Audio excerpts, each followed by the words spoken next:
Welcome back to the show, everybody. Check out these headlines this morning. Ripple file for extension in the court case. We'll get into it. And we have Brad Garlinghouse interview Ashish Birla with stunning numbers. Warren Buffett and Charlie Munger trashing Bitcoin. You're going to want that. And by the way, is the largest remittance capital of the world about to launch CBDCs off the XRP ledger? Let's roll that beautiful intro and find out.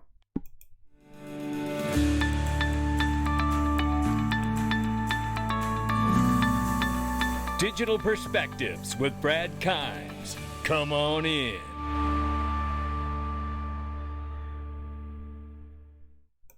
Welcome back to the show, everybody. You can follow me on Twitter at Dig Perspectives at the top of the screen. Everything that we're talking about here today, $1.829 trillion market cap for crypto. We're sitting flat this morning. We are May 3rd, 2022, ladies and gentlemen. Good morning. Let's take a look at the numbers very quickly here.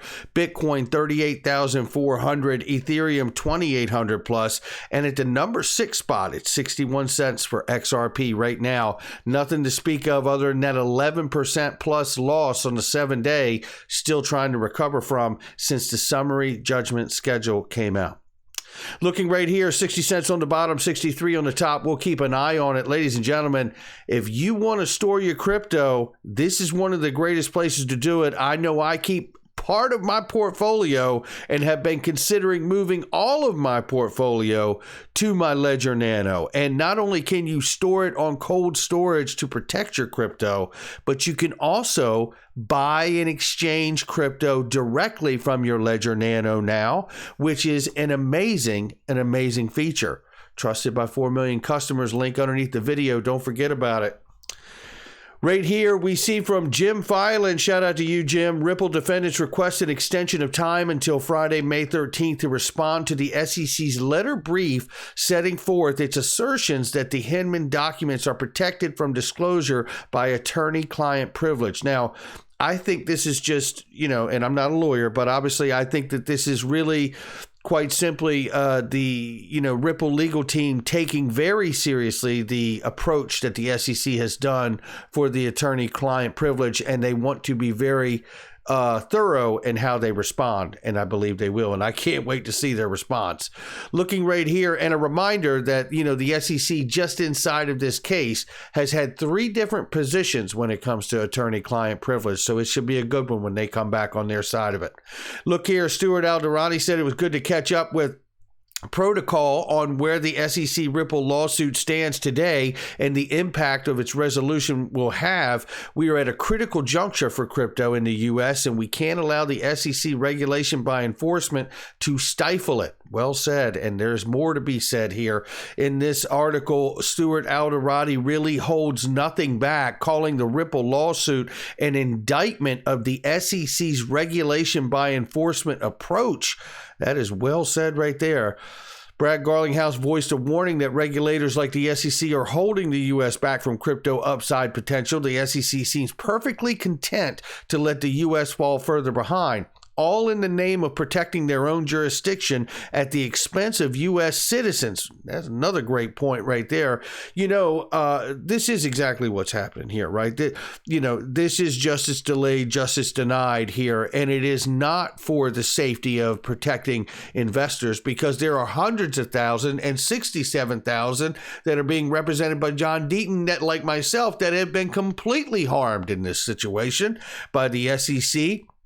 And their willingness to overlook what they've done to us for their own benefit for empire building in the SEC. It is really, really just abominable. I mean, it really, really is. Now, coming down to here, I did want to show you this particular part here because it is really just Stuart Alderani just lets it rip here, and I want to give it to you. And let me find it really quickly here. It is really quite good. 1 second.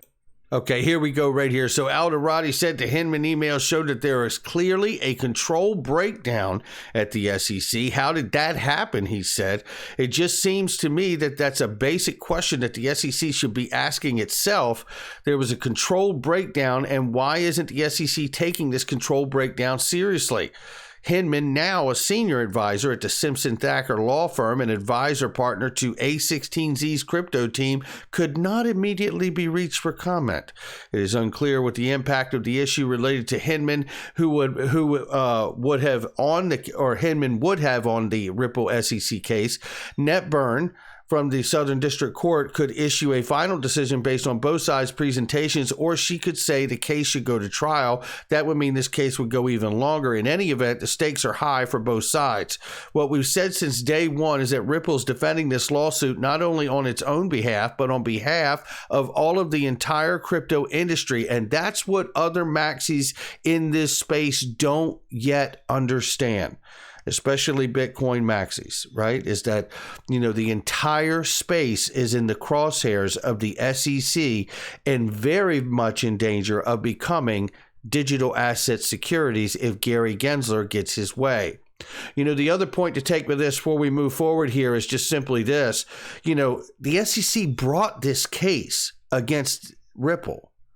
And yet they're the plaintiff and they're the ones delaying because we know at this point they don't have a case. Hopefully the judge intervenes. From Wrath to Comment here, this is a reminder as we get into some real hard numbers in just a second here. Blockchain adopting among Malaysian small medium enterprise, a critical review on supply chain implications list XRP as one of the 6 recommended blockchains. There it is, along with VeChain, Stellar, LuxTag, Storj, and Filecoin. How about that?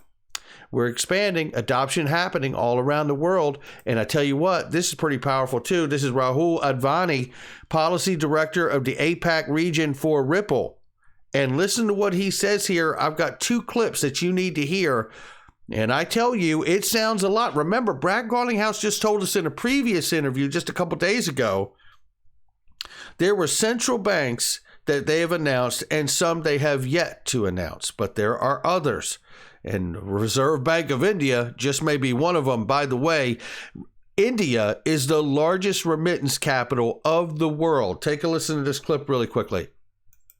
Unlike cash, a CBDC could enable micropayments. Micropayments. Well, let me tell you about micropayments, because micropayments are exactly what David Schwartz was talking about in 2019 at Swell when he was explaining to someone who asked him about 1,500 transactions per second and then talked about micropayments. So you could do a ton of micropayments and then put that through as one payment, which would be one of the 1,500 transactions, is how I understood it. So that really opens the door, obviously, for an enormous amount of transaction flows every single day, is to break payments down into micro payments and then put them through in maybe a combined fashion for a total transaction. Think of it for a moment. It's pretty powerful. But here in this clip, you're going to hear Rahul Advani, Policy Director of Ripple, talk about the carbon neutral XRP-Ledger and XRP. Take a listen real quick here. However, a key challenge for CBDCs is interoperability. Using standardized APIs and adopting a common set of standard protocols will ultimately be core to any successful CBDC design and help avoid creating a closed-loop system. If each central bank creates their own digital currency without interoperability in mind, we'll just be recreating the same siloed financial system that already exists today.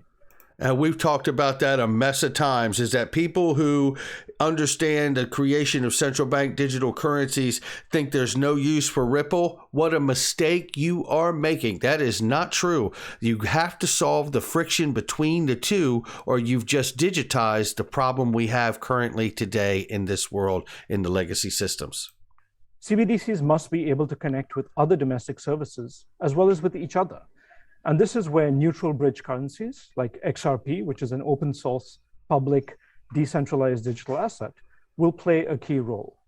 Big time. And let me take you to this part really quickly. Ripple recently partnered with Bhutan's central bank, the Royal Monetary Authority, to pilot a CBDC using Ripple's CBDC private ledger. The Royal Monetary Authority will pilot retail, cross-border, and wholesale payment use cases for a digital Nultrum to increase financial inclusion in the country to 85%. With few specialized financial institutions, only an estimated 64% of the adult population in Bhutan has a formal savings account, while a mere 16% has access to credit. This system will be built atop Bhutan's existing payments infrastructure, allowing for experimentation of a CBDC while ensuring efficient and cost-effective cross-border transfers. As the only carbon-negative country in the world, the XRPLedger's native energy efficiency was also a key factor for Bhutan, as it aims to continue the momentum of its economic growth without compromising on its sustainability efforts. Listen here. Given the close relationship between India and Bhutan, this could be a good opportunity for the RBI. Since the nultrum is pegged 1:1 with the Indian rupee, a digital nultrum will be a close, if not identical, representation of the digital rupee, and can provide the RBI with a very useful insight into the design and distribution of a digital rupee. Finally, it's also important to highlight that the central bank should think about their CBDC program as a platform for innovation. Once the basic CBDC capabilities are established, the platform can then be leveraged for multiple use cases beyond the basic cash alternative or interbank settlement, leveraging private sector innovations for approved use cases. In closing, I believe it is imperative that the central bank addresses these challenges by tapping into the innovation that the private sector has to offer in order to accelerate initiatives and thereby reaping the rewards of a more vibrant and inclusive economy.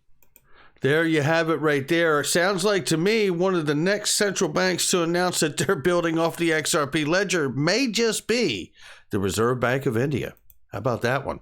And right here from Ashish Burla right here, listen to what is red hot. It is the developments from Ripple and the numbers they have in. Take a listen to this from Ray Fuentes from Link2. Check it out. What's going on, family and friends? Check it out. Ashish Burla, RippleNet's GM, just tweeted that Ripple Labs is coming off their best year yet. RippleNet ended Q1 with record numbers and demand. RippleNet reached a $15 billion annualized payment volume run rate as customers expand the use of RippleNet and ODL beyond remittances, including treasury and SME payments. Remittances is just the beginning for RippleNet, ladies and gentlemen. Ripple's ODL grew 8x year over year. Global growth remains strong with improved product functionality. The Asian Pacific region, aka APAC, is one of the biggest contributors to Ripple's ODL dollar volume, totaling over $1 billion in Q1 alone. Ripple's ODL can enable payouts in 25 markets today, including new regions like Singapore, Malaysia, Poland, Indonesia, Thailand, and a few others. These markets collectively represent approximately 62% of the $700 billion a year global remittance market.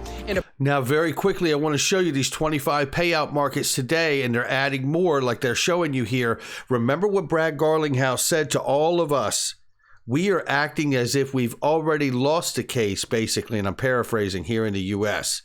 And that is by building the incredible force of customers and partners around the rest of the globe so that there can be a Ripple squeeze play for XRP.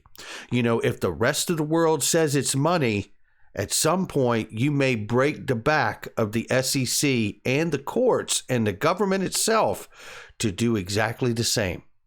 Link2.com, link underneath the video for that. Let's get into the Brad Garlinghouse interview.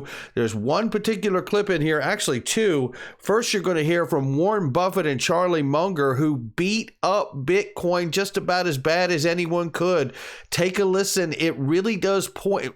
Charlie Munger says something here that is so profound, and this is what we've been talking about on this channel. Take a listen.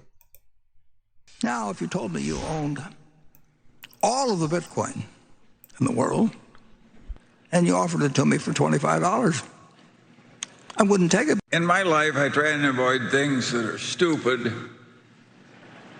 and evil and make me look bad in comparison with somebody else. And Bitcoin does all three. It's stupid because it's very likely to go to zero. The same place is evil because it undermines the Federal Reserve System and the national currency system, which we desperately need to maintain its integrity and government control and so on. And third, it makes us look foolish compared to the communist leader in China. He was smart enough to ban Bitcoin in China. And take a listen here, because I can add to that, and he makes a hell of a point there. But I'll tell you what, to go even further, Bitmain from China is now BitDeer in Texas, the largest miner of Bitcoin. And guess what? Every 72 hours, they sell every Bitcoin they mine for cash. So the president throws Bitcoin mining out of China only to bring it here in the U.S. so they can basically digitally launder the money from Bitcoin to cash every 72 hours without holding any for themselves. Something doesn't add up, and maybe, just maybe, these old guys understand that. Imagine this question. If trading were to stop today on Bitcoin, hell, for that matter, if trading were to stop today on XRP, in large part, U.S. residents and retail can't trade on it the way that they used to, what would happen to the asset Bitcoin? It probably would go to zero, because nobody really is using it for anything else. But you can't say that about XRP, because ODL is driving price. You saw the numbers. Now let's get into this interview. That's some acid being thrown at cryptocurrency here. Berkshire Hathaway's Warren Buffett and Charlie Munger tripling down on their disdain for Bitcoin. Charlie Gasparino is live at the Milken conference with one of the biggest players in crypto. Can't wait to hear what he thinks, Charlie. Brad Garlinghouse, you heard it. The Oracle doesn't like you guys. The Oracle of Omaha has spoken. Look, I think, I remember when I first heard about TikTok, and I just didn't get it. And I do think there are some things about technology shifts and generational shifts that are, it is hard to track sometimes. You and I both, I'm sure, remember Jamie Dimon just a few years ago talked about how Bitcoin's a fraud. Sure did. Has his opinion changed in a way that understanding that whether it's Bitcoin or these other technologies, there's a lot of good to be done in the world. It's not evil. It's certainly not evil, and there's a lot of examples where you can use these technologies to make systems that we all depend upon more open, more efficient, and look, I think bettering society. So right. I'm not going to take the time to try to convince Charlie Munger or Warren Buffett that they're wrong. How old are they? I'm not 100% sure, but I've been told they're 91 and 98. Okay, so we're not going to go there, all right? But in any event, you are the CEO of Ripple, the cross-border payment. It's competing with the SWIFT system, correct? Correct. XRP is one of your, I guess, can I say it's one of your currencies? How do I do this? We talk about it as it's native to our technology stack. And it's under assault by the SEC. For sure. The whole industry, in my judgment, is under assault. But I think if your case, the SEC saying that it's a security, it's illegal essentially, pay us billions of dollars, and you chose to fight it. Your case will set the stage, set the agenda for the SEC's foray into crypto regulation and how far Gary Gensler, the chairman of the SEC, is going to go. Where's the case right now? Look, from my point of view, the case has gone quite well. A lot of it has been, skirmishes around discovery and these kind of things. But it's clear that the judge understands that this is an important case. It's going to be, set precedent. We're getting close. It's going to set precedent. Don't forget about that. To summary judgment filings. Everything will be before the judge now by the end of November. What that means in terms of how long the judge will take to review the case. So it could be this year. That's an optimistic view, but it's not impossible. What do you think of Mr. That's an optimistic view, but not impossible. That's a key statement. Gensler's approach here. He's a friend, I'm assuming, right? No, I actually have never met him. He certainly, I guess the simplest way I'd characterize this, I think when you're a hammer, everything looks like a nail. Mm-hmm. When you're Gary Gensler at the SEC, everything looks like a security, which doesn't really make sense. And look, he said a lot of things that I just think are talking points that don't really make sense. He says justice delayed is justice denied. Yet they brought this lawsuit against Ripple, and every possible juncture they have sought to delay the case. And our view is look, we're trying to move as quickly as we can. We will continue to move as quickly as we can because we think it's very clear. What do you think he's going to do? On our side. What's he going to do with regulation? Well, I think he clearly wants, in the context that there is uncertainty in the United States federal government about who regulates crypto. He wants it. He wants it. And I think it's empire building. Now, will the Republicans let him take it?